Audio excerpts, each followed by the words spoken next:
Noon on a Sunday, rarely. So there's so much rubber down from 4 races so far today. This is race number 5. The 250,000 fans that have turned up this weekend, a lot of them stuck around. They said that in practice, tyre wear was an effect, so let's see what happens. Ready for the start of the Red Bull MotoGP Rookies Cup here at the Saxon Ring Race 2. And the lights go out. Who gets a good start? Capuchin is into third, and he's got Thompson for company in 4th position there. Unfortunately, I think it may have been Alejandro Fernandez as well. I saw the pink helmet. Anyway, we'll see. I'm sure we'll get the information soon. But it is Brian Iriarte who... The other riders down there. That was Capuchin and Pratama, wasn't it? That's right. Veda, there was really not room for that Veda to go up the inside of Capuchin, but he tried it. They got away with it. Anyway, it still is Brian Iriarte that leads. Capuchin looking for a win. Singapong there in 7th place too. And Veda Pratama does not want to hang in there.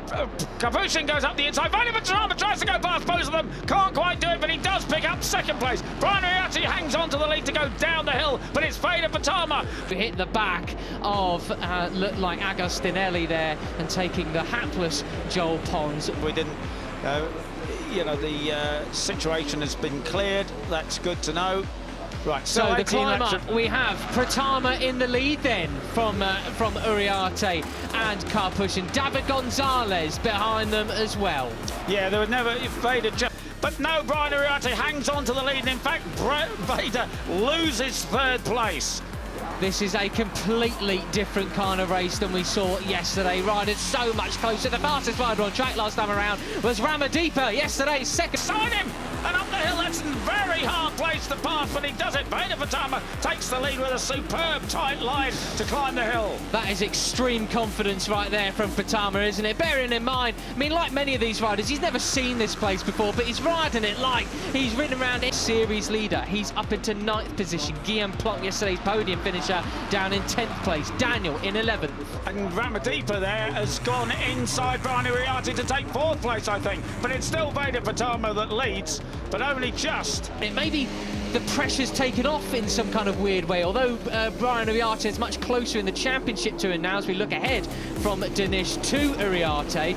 Maybe Danish is feeling a bit more in the groove and a bit more up for the fight now. Oh my goodness, it is. Brian Iriarte in 3rd. Down the hill they go. Absolutely superb stuff. It's 164 kilometres an hour, 102 miles an hour. They get up to 194 kilometres an hour before they scrub off speed into the left-hander here. Capuchin doesn't want to give an inch, but he's forced to. He cuts back up the inside. They go off the track, over onto the black stuff, in towards the final corner. Iriarte has to give away and move back down into 3rd place. Yeah, he went from 1st to 3rd just on the... I'm sure of it. It is. It's the series leader down, and that could be well and truly game on for the championship. Absolutely. We were talking about it being, you know, a 2-horse race for the champion. For the 2nd time, he didn't catch it. And was it Carter Thompson he all being clipped, actually? I think so. No, whoever it was, they got away with it anyway. We're on board with Danish now. He goes there, and oh, it's Fernandez. Right, of course, he didn't come, he was pit lane start yesterday, but that was a penalty. He started from 15th, his qualifying position today, but still, 15th to 5th kind of thing. Right, so it is Iriarte on the... Look a lot better here today as we see Morelli now moved up into 3rd. Yeah. I mean, Morelli's a guy who you always think could win any weekend, but it just doesn't come together for him. Maybe this is his day. Morelli's becoming a bit of an enigma, isn't he? It's Brian Iriarte that leads. Capuchin in 2nd base. Marco Morelli in 3rd. Is it Gonzalez up the inside? He has to back out of it, but Capuchin takes the lead. And you were absolutely right in terms of confidence, Peter. Ramadipa, who of course got that. Capuchin now has a bit of a break. He is ahead of the 32 of Kienda Ramadipa. Yesterday's winner. Then it is the 11 with the yellow helmet of Gonzalez in 3rd place. Bennett Fernandez was up to 5th. But look at that, 3 abreast and up the inside. Just talking about it was Bennett Fernandez, but of course it really isn't an overtaking opportunity into the left-hander. Climbing the hill now, go across the top, sweeping through there all the way in 4th. So it is Ramadipa. Yesterday, it's the 2nd place man in now in the lead. And look at the size of this group then, Peter, then. As they cross the line, how many will we have in this leading group now? It will be... But in a way, you know, he was almost the moral winner, I felt, of the race yesterday. He did so much leading, didn't he? Yeah, we've got a technical problem that Ramersdorf for pulling out of the race. He pulled off at turn 1, unfortunately, banging his machine. He's fallen down the order, so something not right there. Yeah, technical difficulties with the KTMs. They are so... his chain's come Chain's broken. Chain's broken. Ah, dearie me. Gutted, didn't he? So, the 32 of Ramadipa has the advantage. But there's the yellow helmet of Gonzalez up the inside. It's Karpushin! On the white helmet, Karpushin takes second place. Karpushin pushing him out the way. Superb ride into second place yesterday. He slots in behind Karpushin. Karpushin has bounced back with the confidence that he has, taking pole position, erasing the disappointment from yesterday. Geographical terms, you can say. Well, a great mix of nationalities there at the front of the field, isn't it? Kyrgyzstan leads. From Indonesia, Spain, Argentina, Italy. Superb job yesterday in the wet. He got up to 5th place. I wonder if he could do the same thing today. Christian Daniel Jr. in 11th spot at the moment. Tinez just behind him in 12th. Those two biding their time a bit as we look towards the front of the race still. Like you did at Mugello, and you can get away. You know, at the moment there's no real sign of it. It's a huge group. We're all the way, the top 15 down to Ewan van Kruijten are in the battle for the lead. But it is possible to break. Yeah, and I saw Karpushin get precious close to the green at the bottom of the track on that lap. He may or may not have touched it. Marco Morelli in second place leads the pack, back in contact with Karpushin. They go down the hill, they've overtaken him, come out of the slipstream. Then up the climb they come, across the start-finish line again. 9 laps to go this time around. Pratama getting bullied all over the place, Peter. He was 13th crossing the line that time around, but just jumped up into 11th place as we look in towards turn 1 again. Set, I think, lap 3 or 4, and this is a 19-lap race. So I wonder if someone like Uriarte just doesn't want to try the big breakaway because he knows he's going to need tyres left at the end. I'm around pretty well. They fan out across the track. Who's late on the brakes? Uriarte is really good into the left-hander at the bottom of the hill. That's where he passed Ramadipa to win yesterday, and he's absolutely superb. And of course, it's so crucial. But he's 17 riders worth. The only riders not in it are Monignane and Danish at the moment. Then. So it's in a massive leading group compared to the sort of lap times they were putting in qualifying and things, though. Okay, there he is talking of Karpushin, the pole man. There he is heading the pack, and Brian Uriarte in second place. And you know, it may well be that we've just got to pause, calm our nerves a little bit, and wait to see how it unfolds at the end of the race. Oh, down the... But, well, who's in front? I can't tell you who's in front. Right, Not it really. is still number 7, Bennett Fernandez. Goodness me, just there was a variety of lines there, wasn't there? I mean, this is the case that we're seeing now, Peter, is riders not wanting to lead potentially. I mean, it's getting very messy now. It's as if a lot of us, why then? They don't want to be the one that's getting dive-bombed into turn 1. So we are seeing more silly sort of antics in the penultimate corners. There's another, you know, a thinker we haven't talked too much about. I think it's back in 11th place is the 54 Veda Pratama. And I can just imagine he is the sort of guy who's sitting there in the middle of the pack, not... Could have been Singapore, actually. He's down into 7th place now. I think it was. It was Mike Hugh, unfortunately. Right, so down the drop they go, off the waterfall. And it is Marco... Him all weekend long so far, but he might well be feeling a bit happier after this. Morelli still leads down in towards turn 1, but goodness me, how many riders abreast do you want to be? Ramadipa goes into 2nd place then. And Brian Uriarte came up the inside. Will they get away? No, he isn't. I think Brian Uriarte has seen that too, and he knows it. He was around to watch Marco Morelli be so superb at Assen, and that's why I think he moved up into 5th place and is now up into 4th place. He doesn't want to see Uriarte be late on the brakes here, close up on that leading trio. So he comes out of the corner. The leading trio still have the advantage. Marco Morelli over, but it's not green there, so that doesn't matter. Marco Morelli has the advantage.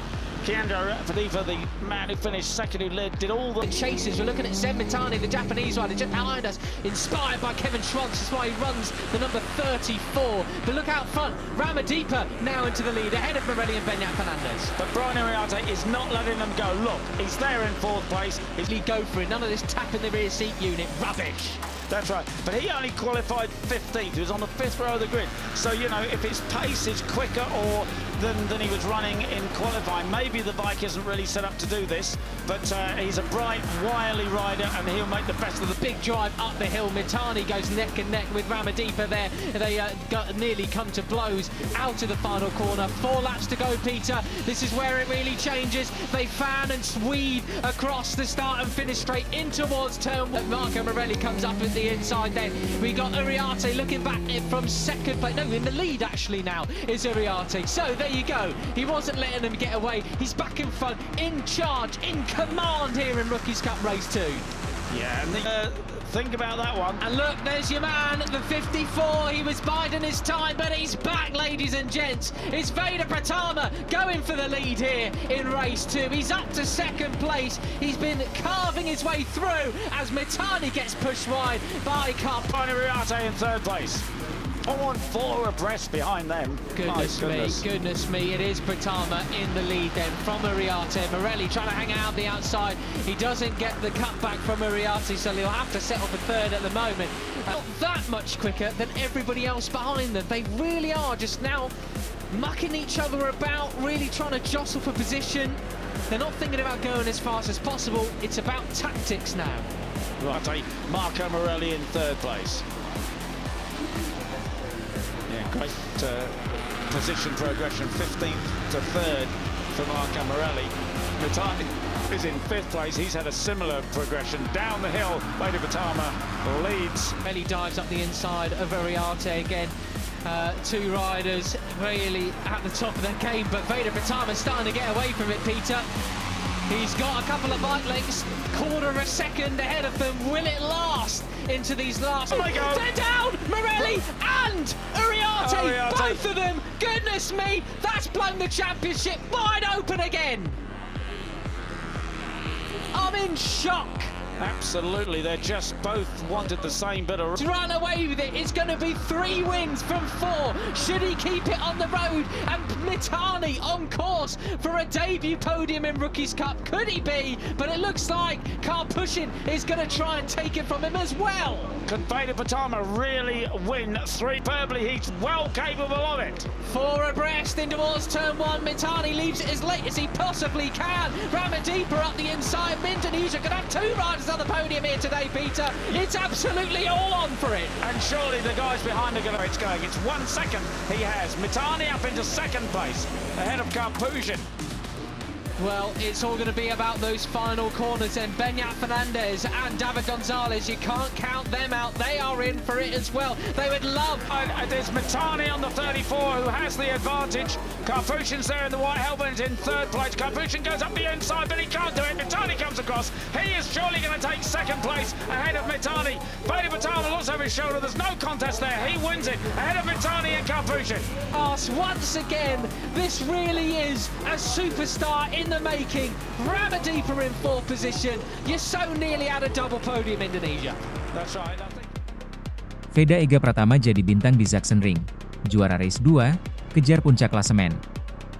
Veda Ega Pratama kembali mencuri perhatian penggemar balap motor setelah menyabet gelar juara dalam race 2 Red Bull Rookies Cup di Sachsenring Minggu 13 Juli. Setelah sebelumnya finish keempat di race 1, pembalap muda Indonesia ini membuktikan kematangannya dengan aksinya yang memukau dan menegangkan. Start dari tengah, finish di puncak. Veda memulai dari posisi menengah, namun ia tak membiarkan itu menyurutkan semangatnya. Dengan keberanian dan teknik balap yang rapi, Veda konsisten menyalip rival satu persatu sepanjang balapan. Aksinya di Sachsenring yang teknikal menunjukkan kemampuannya mengatasi tekanan tinggi dan situasi yang padat. Duel sengit dan momen menegangkan. Pertarungan bukan hanya soal kecepatan, tetapi juga strategi dan mental. Veda bersaing ketat dengan pebalap seperti Zen Mitani, Jepang, dan Kiandra Ramadita, Indonesia. Dalam 6-7 lap terakhir, ia berada dalam pengejaran agresif, namun justru momentum itu ia gunakan untuk merangsek ke podium. jubilan kemenangan dan tambahan poin vital. Hat-trick penampilan podium beruntun ini membuka jalan bagi Veda untuk kembali bangkit setelah sempat terseok di awal musim. Tambahan 25 poin dari kemenangan race 2 memperkokoh posisinya di peringkat ketiga klasemen sementara, jumlah yang disebut-sebut mencapai 105 poin. Pengaruh besar Mugello yang lalu. Kemenangan ini bukan tanpa landasan. Di seri Mugello, Italia, Veda meraih 2 kemenangan beruntun. 2 podium itu memberi suntikan kepercayaan diri dan poin besar, menjadikan posisinya kini tidak sekadar kuat, tetapi juga patut diperhitungkan. Evaluasi dan strategi tim. Start dari barisan tengah menjadi catatan penting. Tim pun menyadari perlunya fokus lebih matang pada kualifikasi. Dengan posisi start yang lebih baik, Veda bisa mempertahankan ritme di depan, kata pelatihnya. Setup motor juga disesuaikan untuk trek dengan karakter teknikal dan elevation canggih seperti Sachsenring. Bakat lokal menggema di arena internasional. Kemenangan ini menjadi bukti bahwa pebalap muda Indonesia siap bersaing di panggung dunia. Untuk publik tanah air, prestasi Veda tak hanya menghentak di Sachsenring, tetapi juga melukiskan masa depan cerah dunia balap nasional. Target, merangsek ke puncak klasemen. Dengan 2 balapan tersisa di Red Bull Ring, Austria, dan Misano, Italia, peluang Veda untuk naik ke posisi kedua, atau bahkan menantang sang pemimpin klasemen, semakin terbuka.